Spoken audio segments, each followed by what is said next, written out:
get the show on the road. Is my sound clear? I believe it is. I am Mubushe Mashango, your host with the most. And we're going to be talking to Usi Sibahle. I believe I'm pronouncing that correct. I think your mic is off. Is that on purpose? Vasley, yes. Vasley is correct. Thank you. And we have Utembe Lani on the other side. So thanks everyone for coming and joining us in this lovely conversation that we're going to have during Heritage Month. It's Heritage Day, the 24th of September 2020. And the theme of our conversation is amplifying African pride and celebrating it through this conversation that we're going to have. So it's a conversation, it's dynamic. I'm going to say something, you're going to say something back. It will lead to wherever it leads. There's no script. So let's just keep an open mind. So maybe before we get anywhere, can you tell us about yourself more, Spike? Hello, everyone listening. So I'm Musvasi Magadla, born and bred at Tataput. In terms of background, I'm from Makatiela, from the Shubi clan. I have a master's from UCT in economics and another master's from the School of Oriental and African Studies, University of London. And I'm passionate about African development, African pride, and basically pushing the African narrative. Oh, that's great. That's good. So maybe Temilani, do you want to introduce yourself as well? Hi, my name is Timilani Mayosi. So I also hail from the Eastern Cape. I was born in Tata, but I'm actually from Malaga, Guyana. And my background is pretty much I studied BA Law at varsity at Cape Town, and then I qualified for my articles. After I finished my articles, I was a as an attorney, and I practiced as an attorney for a few years, and then I joined the bar about 6 years ago, and then practicing as an advocate. Since my passions are sports, I write a little bit, and most of all, I enjoy just uplifting and being positive about our Africanness in general. But yeah, that's me. That's good. That's good. Thank you very much. So I believe it's my turn. I am Muji, as I said. I am from Johannesburg, Soweto, born and bred. I moved in Cape Town a few years ago or actually 3 years ago, to study. I study at CPT in my second year in industrial design. And in terms of Ubumbo, I am the netball captain, and now I'm a host. So that's what I do. Okay, that's nice. That's nice. I'm glad that everyone got an introduction. So what I want to talk about is like what inspired you to write this writer? Because you said that you have honors in African, correct me, And African. a master's in economics from the School of Oriental and African Studies, University of London. African studies. So what inspired you to write? Because I read some of your pieces and like they're so good and they're so shocking and I've learned so much. So I want to know what inspired you to like want to sit down as a smart and you know what? I want to share my knowledge with these people. Awesome. So just to give context, growing up in Tanzania, where it's mostly Xhosa people, and I identify as a Hlubi, which is usually considered under the Xhosa tribe, but we are a people of our own with our own history, and it's a rich history. It's, Amahlubi were warriors. We moved from parts of West Africa, landed in South Africa. We were in escort mainly, but then the British moved us and we're scattered over different parts of Southern Africa now. I was always curious about like what that story is, who my people are, what they were good at, what they contributed in society. But I used to find that we don't have those things written down. If you want to hear it, you either have to ask your grandfather or your great-great-grandfather. And for me, they were no longer alive. So I was constantly having these conversations with Utata. And then because I love to read, it was always like, I like to read obviously widely. There's books, there's blogs and so forth, but it was always the same people writing these things. And when I'd read content, particularly by Africans, it was mostly by Nigerians or, people from Cameroon and so forth. And I always used to ask myself, what about the very rich South African stories? And in a broad range, from music to, to different things. I was like, there's a huge gap. So I thought, let me contribute to the knowledge base and make it interesting and make it relevant, and hopefully, just inspire other people to write as well. So you saw a gap and you're like, "Yeah, I'm gonna fix that." Yeah, no, I had to mind the gap. Yeah. Actually, that's so interesting that you said, because I know that my aunt's name was Noma Shubi, and like when I asked my grandmother what does it mean, and she's like went on about warriors and stuff like that. I'm like, because you see, there's no Zulu warriors in Zulu people. So what's happening? So I'm aware, like slight knowledge that I have about Amashabu being warriors and yes, and leaders as well. Like those people led. Yeah, that's very important to share that information and that because sometimes in African stories, especially because we don't write things down and we don't document things. Yeah, it's like storytelling, and then it's throughout the generation. So a lot of things get lost in translation. Absolutely. It's very important to like sit down as the new generation with the resources we have and document stuff so that our children don't go wandering and reading a narrative from an outsider. They must hear it from us. Absolutely. Big ups for that. Big ups for that. So I have a list of questions here that I am looking at. So mind me if my eyes go down a little. I'm not ignoring you guys. So what do you love most about like the continent, Africa? Because obviously most of your pieces are inspired by Africa, as you said. What I love most, I love it so much, I got a tattoo of it. Like I have the African continent on my nice. Africa. So like power to the people. Nice. Everyone, and us being us without our history. I feel like every time African history is written down, it starts from slavery and it starts from apartheid and it starts from those things as if we never existed before those things. Not true. So it's very important to like find out what happened, what Mesenzani before the colonization. Before we were. Okay, so that's my question. So how do you feel growing up like in Africa, and what inspires you about the African continent? Amazing. So even before I talk about what inspires me, I just want to go back and just like really say and emphasize the fact that like Africans were always at the forefront of innovation, technology, architecture, all these things. And I blog about these things that like, if you talk about like water systems, the, beautiful buildings, the staircases and stuff, pre-colonialism, we had these things in different parts of Africa. When we talk about mathematics and like and calendars, all that started from Africa. When you talk about instruments such as the harp, the guitar, like all these very sophisticated instruments, Africans created those. Even today, if you think about who created the cell phone, it was an Afro-American. So I always want to start from the point of departure that like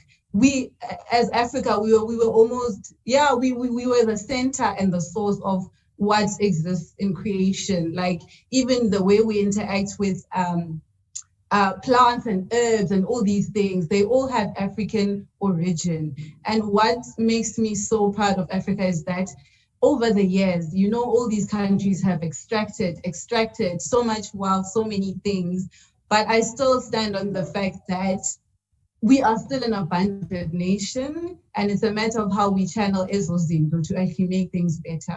So what inspires me about this continent is that we are basically a bloodline or come from a lineage of greatness.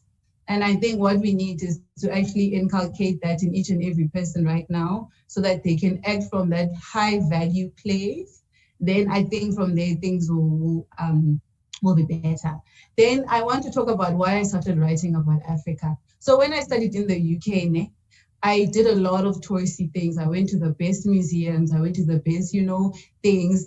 And there, they actually have African things. So like our crown jewels are there, like De Beers somehow put them in the UK. So people look at all these and they're like, oh, beautiful. And I'm like, but no, you guys took that from my home. If we talk about the Egyptians, and I don't know if you know of Cleopatra, her mummy, so like her mummified body is in the British Museum.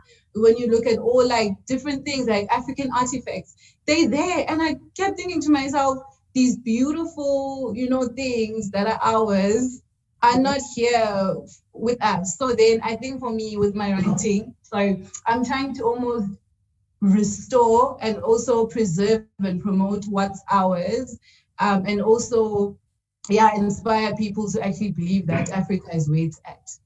Definitely, I agree with you because in my as much as I study design, we have a whole course. It's called History of Design and Industrial Design, like history, and we learned a lot about artifacts and art. And the biggest debate that we had, I remember being so passionate about this actually, is that sometimes these people come and then they take our stuff that they don't understand, especially when it comes to spirituality. Like they take a vase, maybe for instance, and then they put it in their dining room, but then they're taking it out of context. Exactly. Context, and then all they see is a beautiful vase, but you don't know someone prays to that, someone it's linked to the significance there. So I think it's very important that like they need to bring our stuff back, or they should ask for context at least,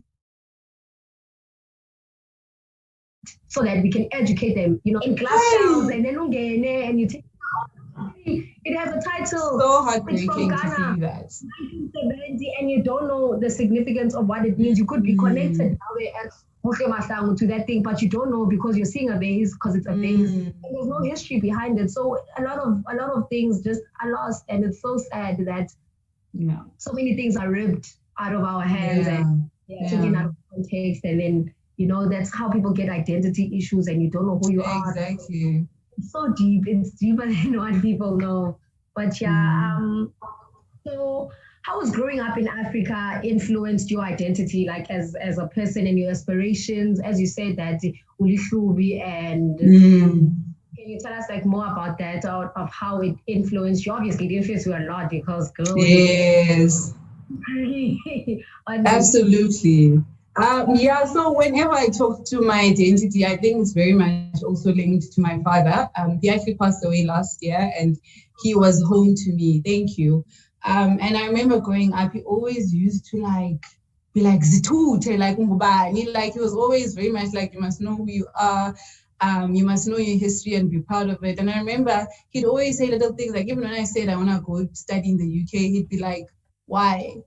And he'd be like, no, you don't let those people brainwash you. You need to remember that like real education, the real essence of knowledge and applying it to create change, you can get it here at home. You have everything that you need here, in Africa. And if you want to go out here, maybe it's to get a different perspective, but everything you need is here at home. So I grew up from that place. And then in Tata, Tata has a lot of Ugandans, Ghanaians, Ghanaian community, and I had the privilege of interacting with them a lot. And I mean, from eating their food and like learning more about their culture, I think it made me realize that as Africans, we might share similar skin tones, but we are so different. Like we are heterogeneous, as funny. And there's so much merit to taking the time to actually understand, who people are, how they do things, how they celebrate, and so forth. So my background was about being open-minded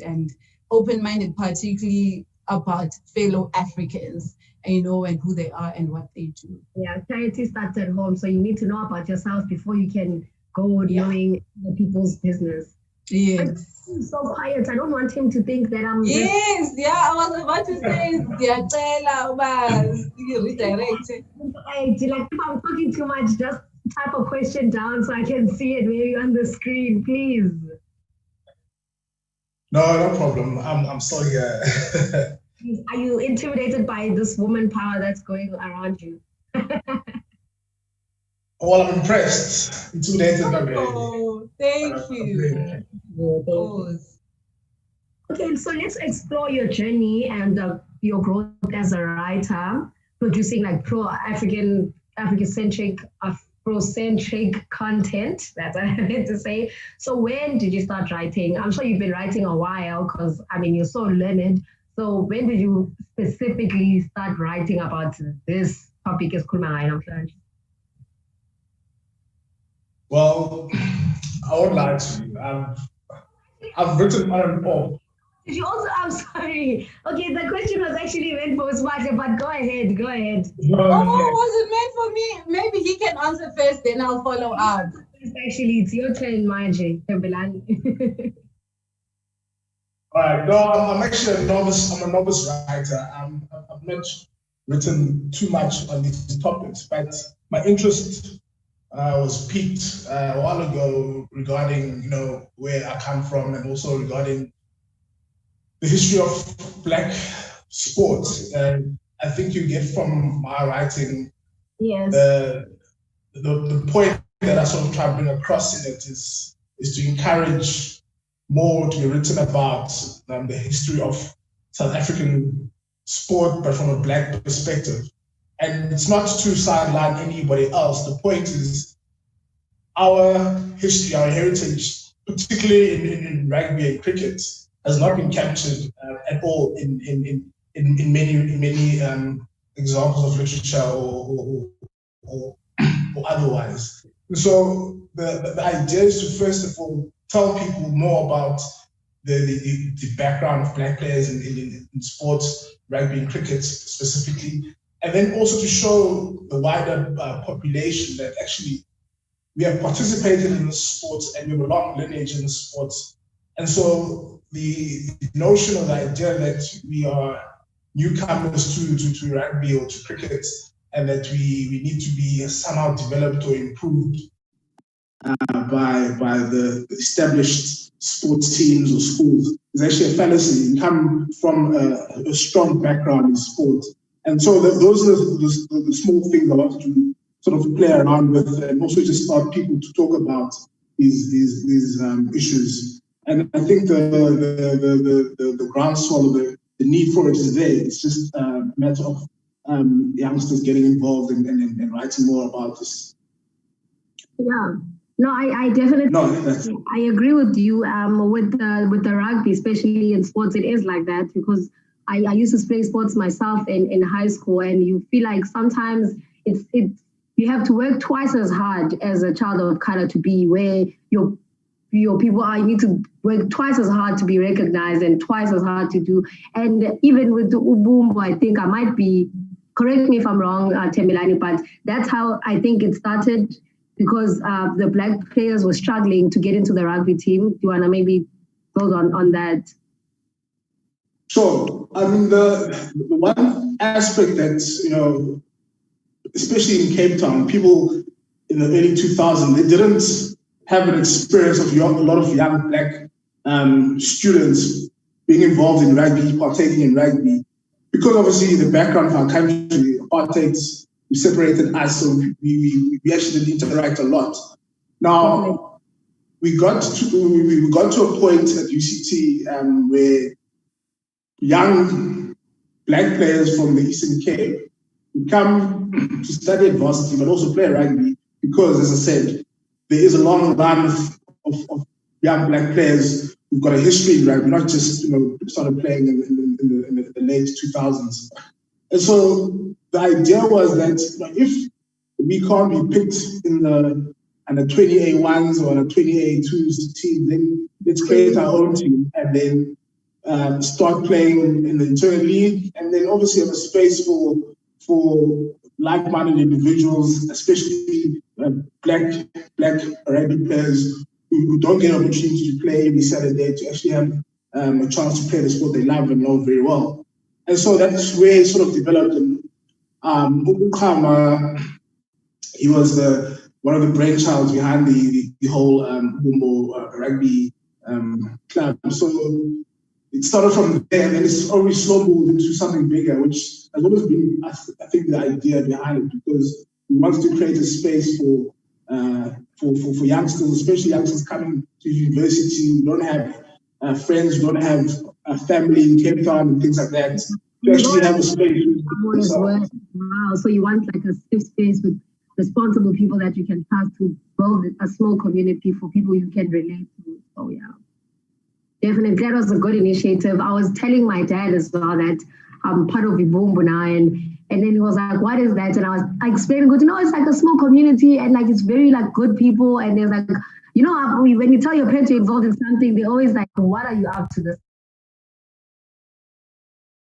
time?" And he was like, "No, that's good. I commend that." He's like, "No, stop starting the so he's like, "Yeah." So I really appreciate what you guys have done because it's shown through. It's just building so many lives, and it's giving everyone who's involved a sense of responsibility and accountability to have a responsibility as a person, as a young adult, to stop being in trouble and rugby practice, you go to rugby practice, and this is what you're in charge of, and so it keeps you busy. It keeps you busy and out of the streets. So yeah.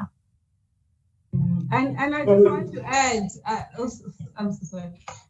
Spaces like Ubungo, I think there's something to be said about how mentally liberating it is to have spaces for us, both in like sports or media, whatever environments that you're in. And I really celebrate platforms like Ubungo because they also acknowledge and promote unsung heroes, people who are extremely talented and so great, but because the mainstream space is not accommodating, we need to have these alternatives. Definitely. So yeah, I'm so happy that we have. It's very important as a people. I feel like that have been stripped for so much to sibumbane literally and be together and create our own narrative that we don't read in history textbooks because someone said, and now you take it as it is. It's very important to teach people, especially the youth and kids, to have question marks and ask questions. Don't take things at face value, and take it as it comes.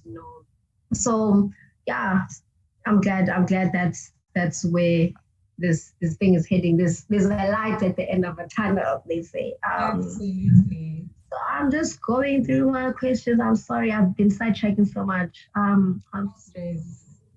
So from this is a question for both you guys. I think maybe we'll start with Wena Sibate. How important do you think it is for Africans, as I just said now, and Africans and people in the continent, obviously, to take ownership of rewriting the African story, like in our history, and we have to rewrite history because there's a saying that history is written by the winners.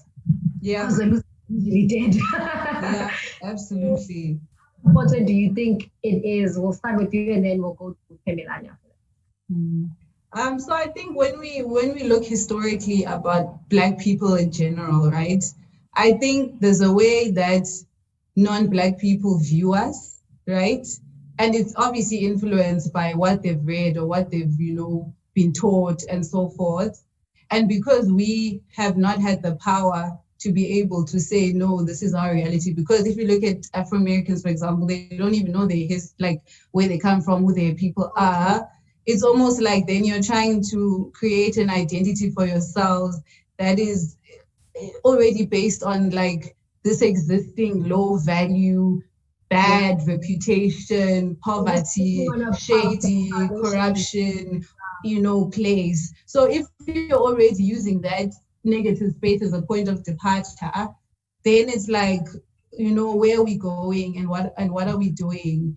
So I think for me, even the way I was raised by my parents, like we only spoke like is we only like interacted with Black culture and Black things. So I even remember moving to Cape Town and just feeling so out of place. I was like, what's this coffee culture? Like, why do people talk like this? Like, why? And I remember, because in my mind, I actually thought that all people speak is Xhosa, they can at least understand it. So for the most part at Unity, I was just like speaking Xhosa to everyone who's Black until someone was like, babes, actually, it's more diverse. Just speak English, okay?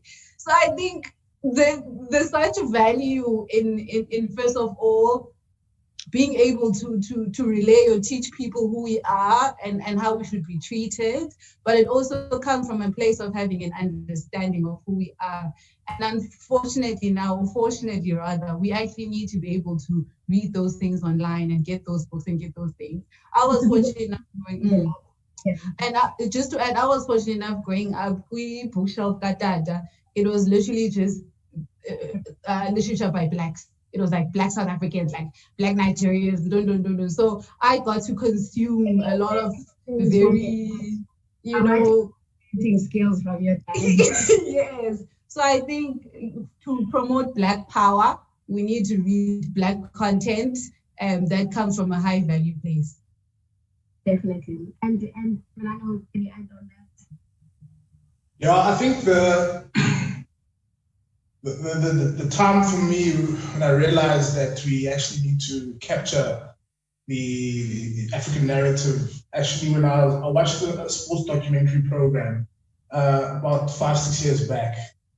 It was a documentary about the West Indian cricket team, which was quite a successful cricket team in the 70s and 80s.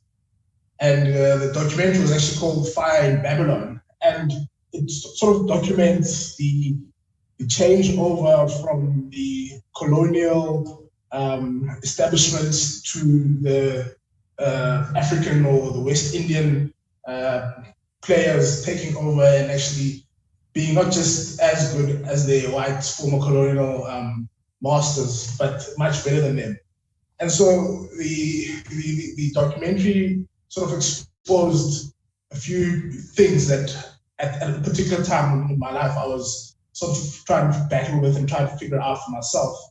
So that documentary sort of kickstarts this drive to actually figure out and find out more about not just myself, but I think the African history and how we've been depicted in the past. And I mean, it's very true that the victors do write history, and unfortunately for us, it's been mostly European or Eurocentric history. Yeah, it's been a tough road. Yeah, so yeah, I'm lucky to have a mother who writes books as well. She's written 2 books, not a lot, but that sort of inspired, I think, a little bit of me going into that space and just a sounding board of somebody who can actually give me a lot of tips, not just on writing, but also tips on African culture, tips on her history. As well as my dad, and they're both teachers when they were younger.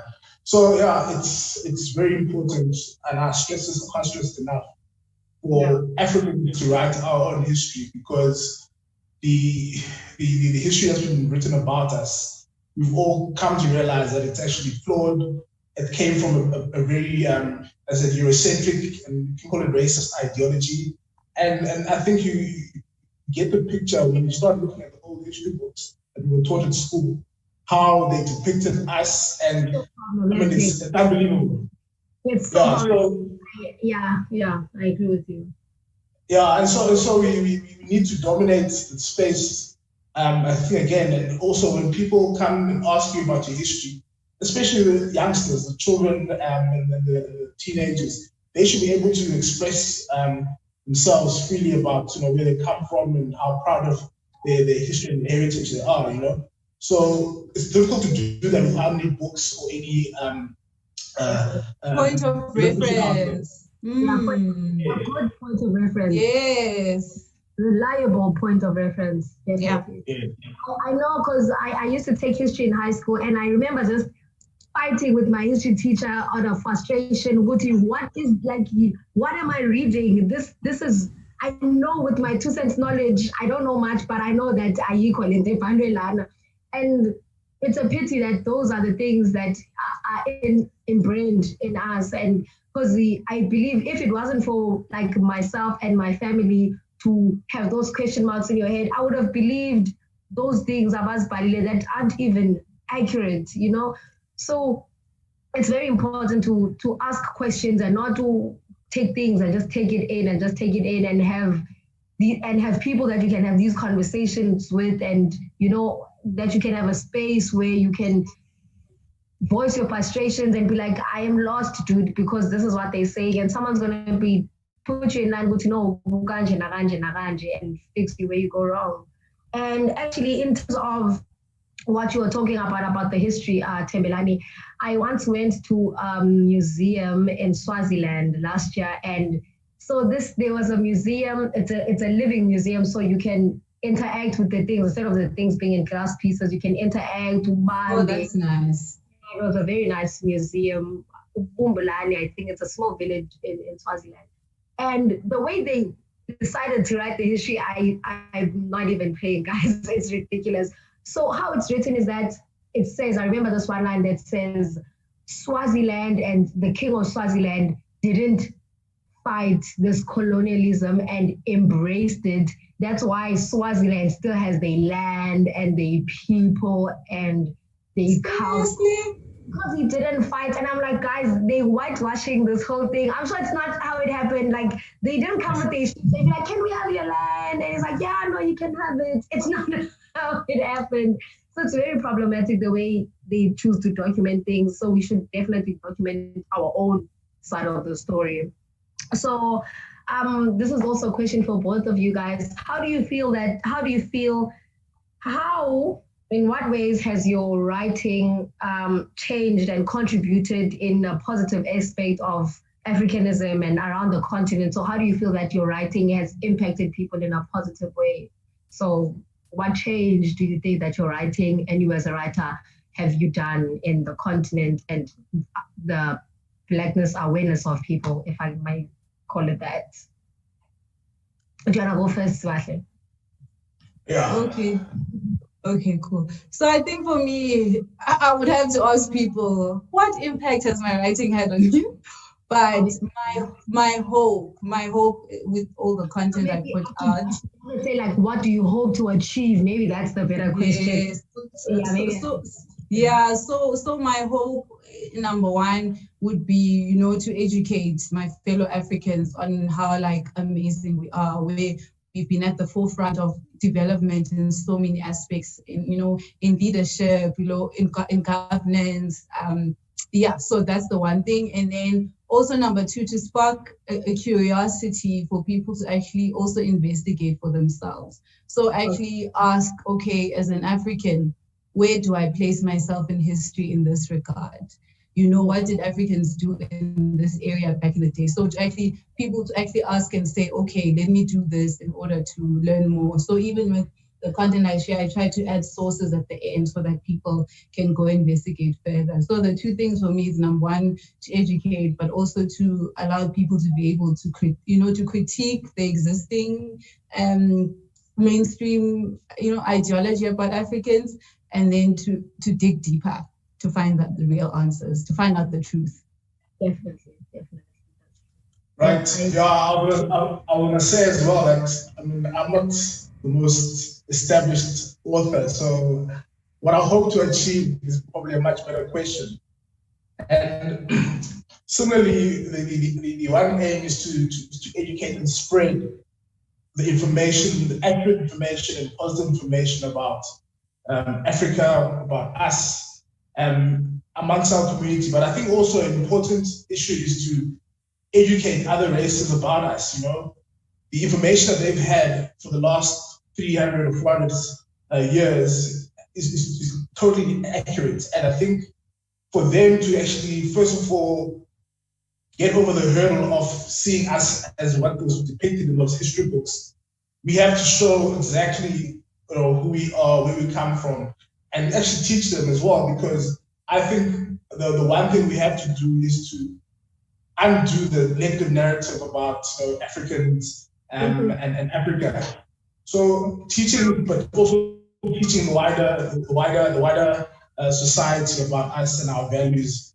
It's important as well, because at the end of the day, we are in Africa and we are supposed to be following and practicing African culture, African principles. And so it mustn't seem odd or out of place for me to be wearing different attire to my colleagues at work, for example, and they mustn't think that this is funny because we're in Africa and we should be ourselves, you know.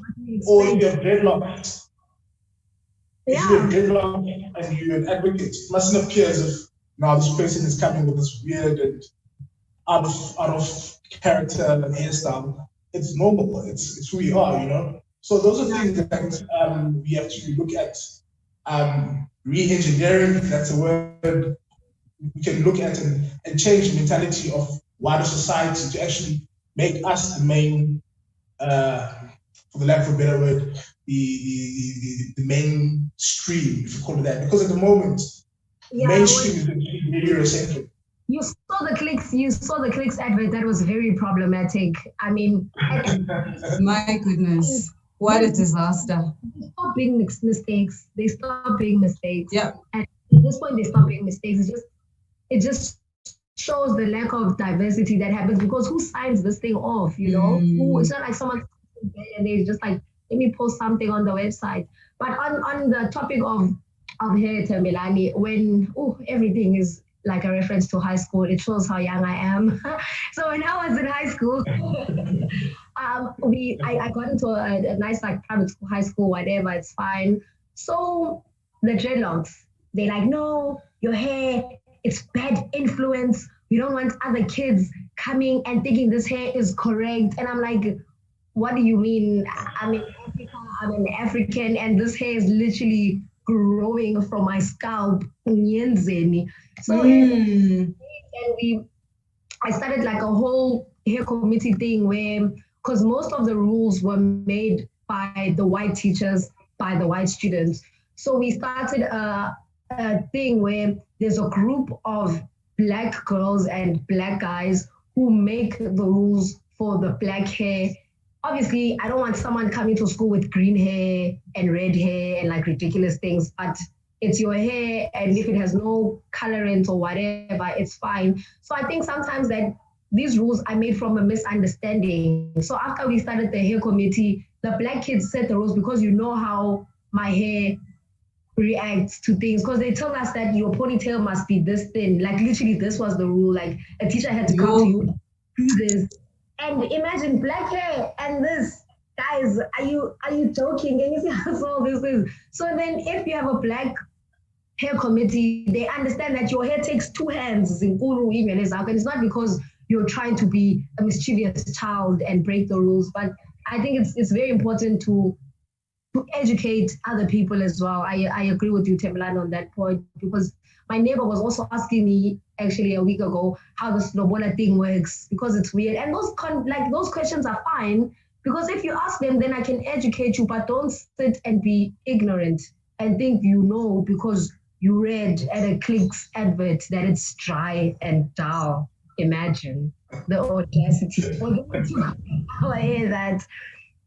So, but going back to you, I read on your other articles what actually grabbed my attention. I lost some of my notes now. What grabbed my attention was the Imali thing from Imali. That was like, oh yes, it's amazing. Yeah. So just to give context. Oh, go on. Sorry, I get excited, guys. Sorry. It's fine. I get excited. The question is like, can you like tell us more of the things that you couldn't fit in your article? Because I'm sure that's not the information that you have. So can you tell us more of other interesting facts that you couldn't fit in your writings about those types of things? Because I was so intrigued about the thing Yasemali and like the instrument. I think it's the harp or the...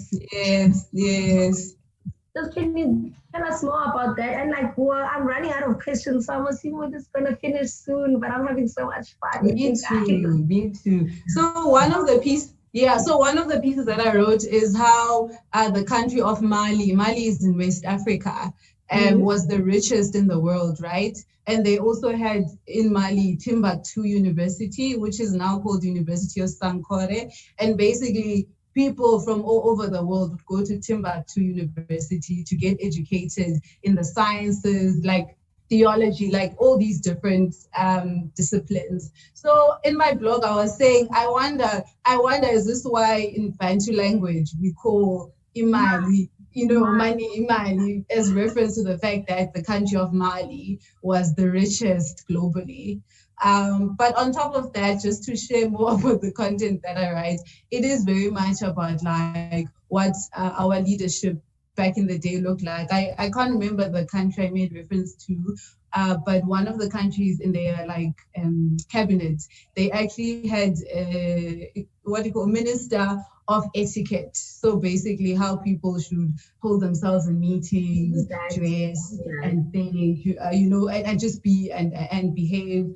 I also write about the fact that how we used to trade. Parts of East Africa used to trade to India, how we used to, even like in terms of like a lot of the spices that we talk about, in India and so forth, where the origins are actually African. When I actually talk about fashion and clothing as well, I mean, we were not all Africans are walking around in like naked or with skimpy things. Like there were actually like people dressed in like velvet and nice material, long things. Like, I mean, even if you think of the Egyptians and how they dress very glamorously and stuff, like those are Africans, like who had afros and had afro combs, but they were elegant, they had ways and means of upholding themselves. When you talk about Uganda, I mean, the first C-section actually recorded was done in Uganda, like using tools that were created by Africans. But when we think of medical advancements,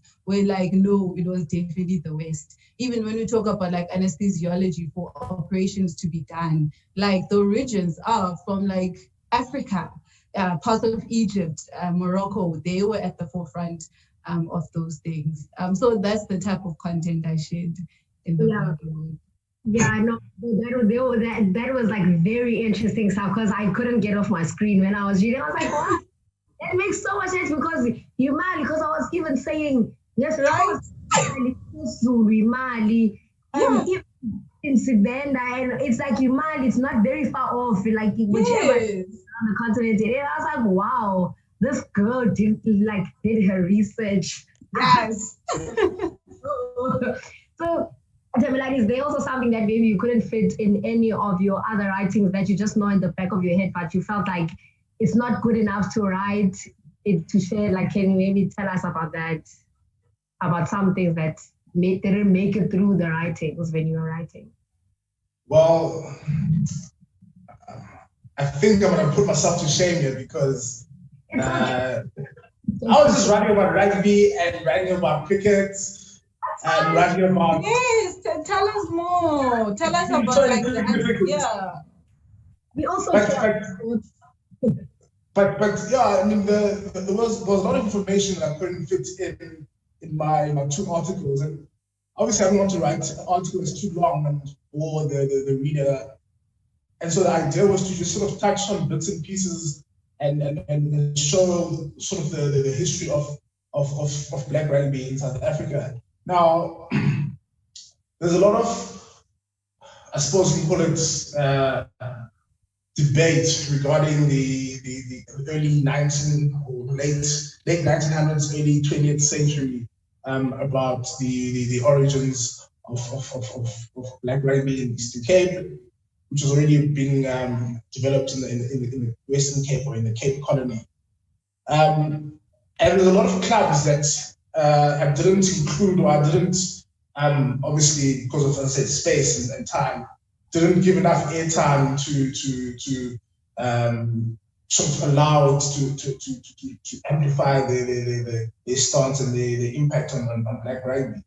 But I did touch on a rugby club that was based in King Williamstown, where the brother of Steve Biko, Kaya Biko, actually started the rugby club, and actually used the rugby club as a base to recruiting members of the PAC.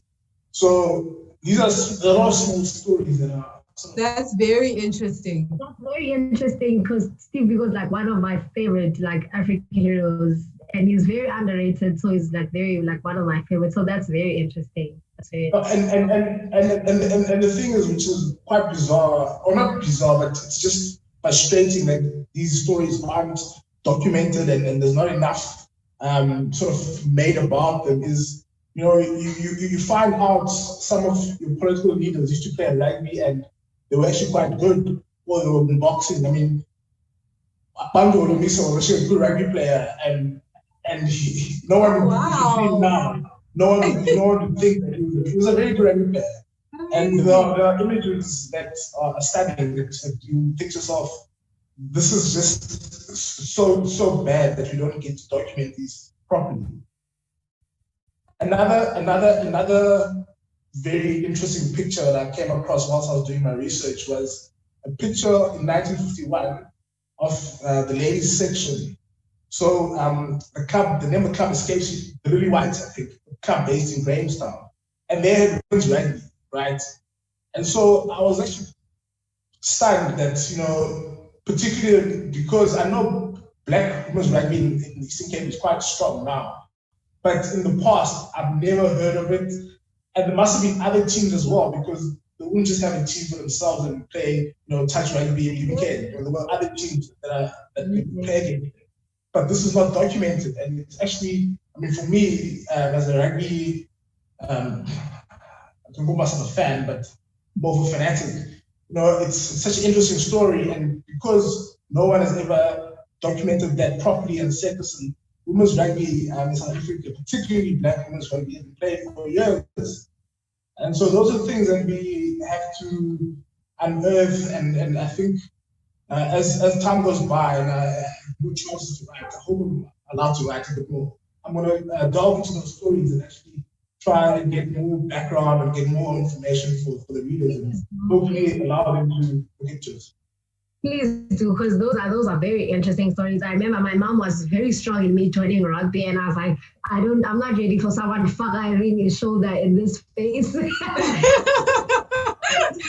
This is the first thing. But yes, like women rugby, obviously, like every time when there's a sports, they are women who want in, and they should be treated with the same respect and the same, they should be treated with the same energy that the men are treated with. That's how I feel. So I'm not shocked that it wasn't, I'm shocked that it was a thing like so back in the day, but I'm not shocked that it wasn't documented, because obviously we've spoken about that. But I think, Thembelani, if I give you my 2 cents of advice, you should just have your own website where you put your things, where you put Yes, and record, like create a database of all these facts and details, please. The pictures, especially the pictures that you found, because I know when I see a picture somewhere, I look into it, because I'm so always intrigued with 1960 what women, black women, where rugby. I want to know more of that. So good. Are definitely a way to. There's a phone ringing. And they're definitely a way to get your people's attention. And this is for you, Thembelani. How do you think we can change the underrepresentation in sports? Like, how do you think that we can change that? Well, there's a lot of issues that come with transforming sports in South Africa in general. The one thing that's, I think, the most important element is actually getting the established, and when I say the established media, particularly the white media, to actually understand black sports. And when I say black sport, I suppose the two codes that are very, very at the forefront of this debate are cricket and rugby, but hockey, netball, other sports as well are lack transformation and lack a very detailed plan as to how transformation is going to happen. But what a lot of these schools or these teams don't actually understand is that, when I was in high school, for example, there were 5, 6 black players playing in various teams. And, all of a sudden, when you finish a trick and you go and sort of start playing for the Western Province junior team and club rugby, you then almost switch back into a development player or a quota player, right? And so one doesn't understand where the disconnect comes in, where at matric you were a star of your team. Not that I was a star, but you played, and then all of a sudden a coach in senior rank, it tells you, no, you're a professional player, or you need to pick up these skills and that skills, etc. And so the development or the transformation debate, it has a lot to do with the media, the perception of the media gives to black sportsmen and women.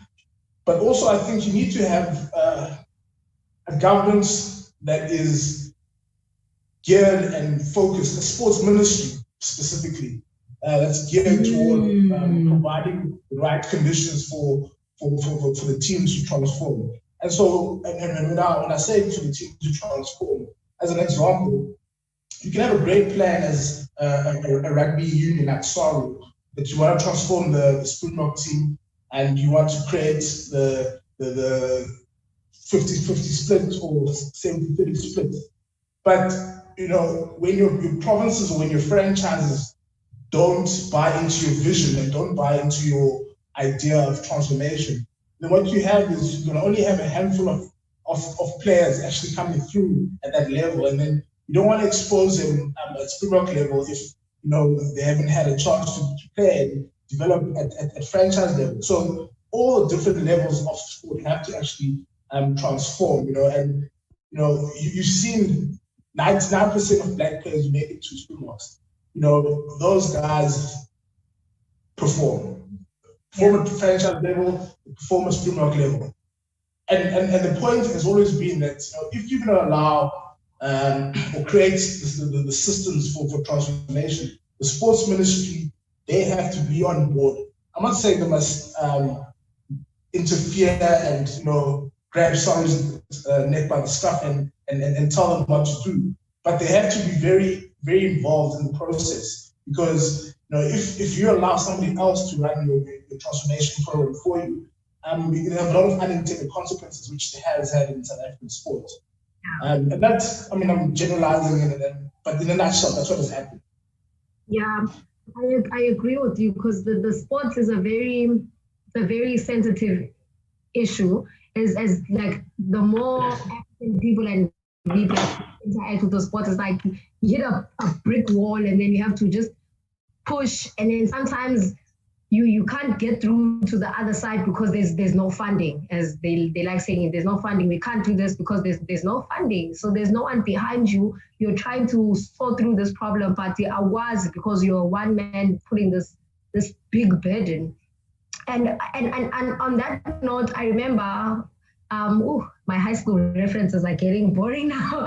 In high school, when I was cross country captain, and my best friend was hockey captain. And I remember he was saying that there's hockey is also like a very white dominated sport because of the cost, obviously, a hockey stick, hockey boots, and gear, and all those things. So it's not like running that I used to do, where you can just like buy a pair of shoes and you'll be set for the season. So he was saying that sometimes he doesn't know if they chose him because he's a good leader, or they chose him because of like BE, where they are just trying to make things. Sure. They're trying to sleep better at night because they have a black captain. See, so it's like those things. And I remember he was really doubting his captaincy. He's like, Angazi, why they came? Because I can see that it's dominated. I expected to have a white captain, and I was fine with it. But now that I'm captain, I don't know if they're just making it for show so that they can look like they are inclusive and diverse, So sometimes you just are put in a position where you don't know if you deserve it, or it's because of the color of your skin, and they don't want to be judged, so they just hold you there in the space and they let you swim with the sharks. But I think the one thing that you have to, I suppose, deal with, especially as I didn't end up playing professional rugby, but a lot of other guys that I played rugby with, they went and played a bit of professional sports. And the mental side of it is very important. And, you have to be, especially as a black player in a sport that's white dominated, where you might be the only black player in the team. You heard Makantini's stories about being isolated and not feeling comfortable initially as a member of the team. So there are a lot of things that play on the mind of a player, and especially if you're on your own in the team, not necessarily that people are shunning you, but maybe there's a cultural difference, a language barrier, etc. And so these things play on you mentally. And at the end of the day, you've got to, and this is where it's important for us to write our stories, also write about what happened to different players and how they managed to survive the system or how they struggled with it. It then allows you to have a context for the youngster who's coming up who read this and say, I can relate to this, I understand what he or she went through. And then after that, they'll be able to maybe deal with the situation, or they'll understand it immediately and then get help from someone. So those are very, very real and interesting issues which I think a lot of Black sportsmen and women struggle with, but particularly if you are the sole player in the team and you isolated culturally, language wise, etc., etc. And so that's part of the reason why we're writing these stories as well. Definitely. Your stories, guys, when I Tembelani and Mosmashi, they honestly, I've shared them as much as I could. I shared on social media. I shared. And a lot of you. My friends were like, wow, we're glad. Like, they were very excited to see me host this thing and very excited on the content as well, because they know that since high school, I got into a very white dominated space, and I was like, I'm not going to cut my dreadlocks. I'm not going to do this. I'm not going to do this. I'm not going to do this. So they know that I was always there, a fighter, fighting for the thing, for like equality, basically. I shouldn't be fighting for it, but like I'm put in a position where I am, and I will if I must. For myself and those who come after me as well. Yeah. Remember, my mom was telling me, Buhle, high school is like 4 years. Just bear with it. And I'm like, but I have younger siblings. Exactly. And they have to put up with this. And we need to break the cycle, basically, because people are always easy to say, it's just 2 years. I'm only working for this company for 6 months. But it's a cycle, because it's not going to end with you. Someone else is going to come. So even if you're not fixing it for yourself, fix it for other people who come before, like after you. And I'm on my last question now. I think I'm literally at the bottom of my page. So my question is for both Wena and Tembelani, is that what is your vision for the ideal status quo where in terms of African heritage and narrative and representation, what is your ideal world that is in your head that you just wish could exist in real life? So that's my question. That's a very deep question. And I mean, I don't know if I have an answer yet, because the more I write, the more I also start to think and reimagine and like create this framework or ideal. But I think for me, one thing I believe is so important is that non-Blacks really need to know us and our stories and our context and our cultures. And unfortunately, it's a burden that we as Black people have to carry. At work, I must explain why I do certain things. When I'm with my white friends, I might explain why I moisturize. Like, it's very strange things like that. But it make you realize how backward we still are. Yes. And I think for me, this burden, I started to stop doing it as a burden and more of my way of contributing to society, because in my head, I'm like, if I'm able to teach, the other, at least my children and my children's children will have other battles. And I think another thing that we must always remember as Black people is that when we share our stories and our culture and our narrative, we are actually benefiting the other, because the world now is missing out on so much richness, so much color, so many beautiful things, so much resilience, so much strength, because they are not able to engage and interact, with who we are. So I see my writing as a way of almost contributing to society, because we are finally able to extend this power and like Black glory to other people so that they can also benefit. So I think for me, what the future looks like is a space where, every person can just be themselves and be able to celebrate and be and speak and look, a certain way without being asked questions. Because the other will be able to look and say, oh yeah, that's an African person and this is what they do. And it's different, but it's beautiful. Okay, yeah. So let's just wrap up. What's your take, Tembeni, on like your ideal world? Well, I mean, part of the question, if I understood it correctly, was what was the vision behind the writing? An important part of it is also self-explanatory. The need for me to actually understand and also dig up and research and find out more about not just my heritage, but the wider society, African heritage. It's important for me to know these things so I can pass them on to my children and also inform friends and family about these things. The other important part of writing is actually to get my thoughts on paper so that, once I get going through the whole motion of writing, it actually allows me to think more about these issues. And then when I'm discussing and chatting to people, it's easy to articulate myself a lot more. Then I think the other thing which is very important is we need to express, be it on paper, visually, or otherwise, African and Black excellence. It's important because we are now at a place and a stage in our lives where, if we can't express ourselves and tell our friends and family and children, how good it is to be Black and why it's important to love yourself and make sure that you're positive about Africa, then you always have a negative stereotype which will always put us back. So those are the basics for my involvement in my writing, and hopefully the vision comes through. It will come through, like slowly but surely. Like Rome wasn't built in a day. That's what they say. So it's fine. The pyramids weren't built in a day. So it's a work in progress.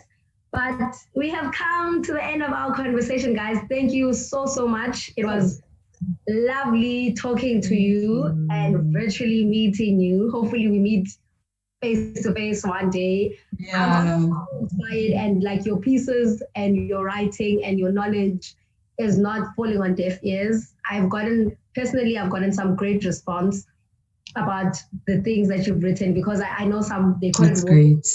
Some woke people that are like, yes, I resonate, because like it's nice as a Black child when you see people who are actually interested and are wanting to make you feel comfortable in your skin, in your heritage, in your continent, for goodness sake. And it's not falling on deaf ears. We appreciate it so much. So like siyabonga. And Tembelani, we need a website from you where you're going to post those pictures and those websites. Yes. I'm going to leave you with that. And then Swati, I need some goose-bumming facts about countries and continents and Mali. And of course. It was so nice talking to you guys. I hope you stay safe with this whole pandemic. I hope you're good. Take care of your mental health and do not stop writing. For the sake of every Black child out there, don't stop writing, please. Thank you so much. Thank you. Thank you. It's a pleasure to be here. Enjoy the rest of your Heritage Day and do good. You too. Take care. Bye, guys. Okay. Bye. Bye-bye. I present to your world an African goddess. Concentrate on my words and picture this. Close your eyes, let your imagination soar and your mind run wild, for I am about to transport you to Central African time. I present to your world an African goddess, pure in her form and loyal to a cultural norm. She stands proud and tall and nothing but majesty. Her spirit commands you to witness her beautiful tragedy. Her posture is poised, her aura is authoritative. She's loud yet without noise, and her beauty is stimulative. I present to you world an African goddess, nurtured and raised by African deeds, cultured and sown by African seeds, melanated by the African soil, chocolate, mocha, almond, hazel, fudge and amber, shades of brown that strike like thunder, that will take your breath away and send you down under. Skin so bare, beauty so rare, one wouldn't dare think to outglow her. A spawn of Africa that's matured, even Mother Nature couldn't outgrow her. or perhaps she is Mother Nature in her truest form, firstborn and heir to Africa's allurement. I present to you, world, an African goddess, with dark eyes that bear witness to 1,000 stories, and dark, thick hair that has carried 1,000 glories, arms and a heart that has embraced 1,000 worries, and a home that has been marked by 1,000 as territory. I present to you, world, an African goddess, thick on the hips and thick on the lips, with a body that could cause an apocalypse, a woman whose heart will capture yours and keep it tight in its grips, and whose mind will send yours back and forth on imaginary trips. I present to your world an African goddess, a carer, a lover, a nurturer. I present to your world the African goddess.